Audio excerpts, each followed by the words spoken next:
Some of the things I like about being single would be, I feel like there's a lot of free time. You have a lot of freedom with your time. I get to kind of chase after my own personal dreams, and whether that's, you know, in my career or just personal goals, you know, traveling or whatever, I can just do that on my own and not have to worry about someone else in my life that I have to.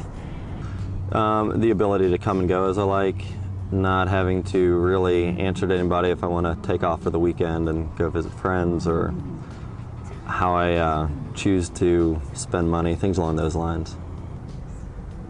I'm what you call one of those really independent people, so it works. You know, I can do whatever, you know, I need to do.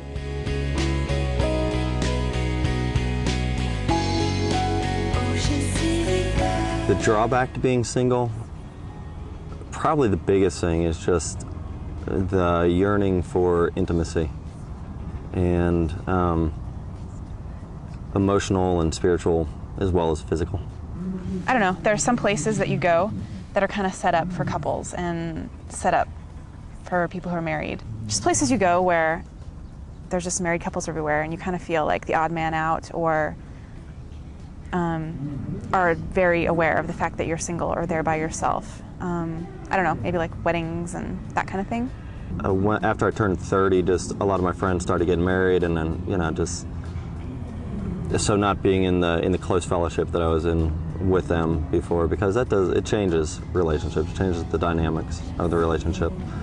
But God's blessed me with other good friends, and so that's been good. Just like occasionally, like loneliness, like the wanting to be married, or wanting the assurance that marriage is in the picture, because as a single person you don't know, you might be single for a long time, and it's that question that's lingering that sometimes is hard to deal with. And it's almost like you could handle being single, or it'd be easier being single if you knew that, you know, okay, in 5 years I'll be married, and I know that for sure. I guess it's that security blanket. So yeah, the big what if kind of question, that makes it hard, because I like security. So I don't know why this memory from college sticks with me, which is really weird, because in college I feel like no one's really thinking about being single, you know, and questioning if they're ever going to get married. But for some reason I was by myself alone on a Friday night. I think I was a junior, and I think I was actually working on a paper or something really boring, and all of a sudden I was just like, you know, there's no one, like no man or no guy out there who's like sad because I'm not there, who's sad because I'm sitting in here like writing this paper. There's no one out there missing me. And that was just like a sad thought, I guess. So that would be one time that it was hard.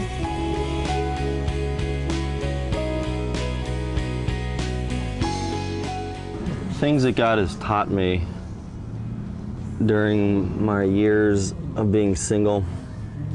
Well, he has shown me that he is the ultimate provider of things. You know, as I turned 30 and was moving beyond, I was getting a little bit freaked out about the fact that I didn't have any kids, and I was starting to add up the years of, okay, if I were to get married and have a kid now, how old will I be when they are 5 and 10 and so on?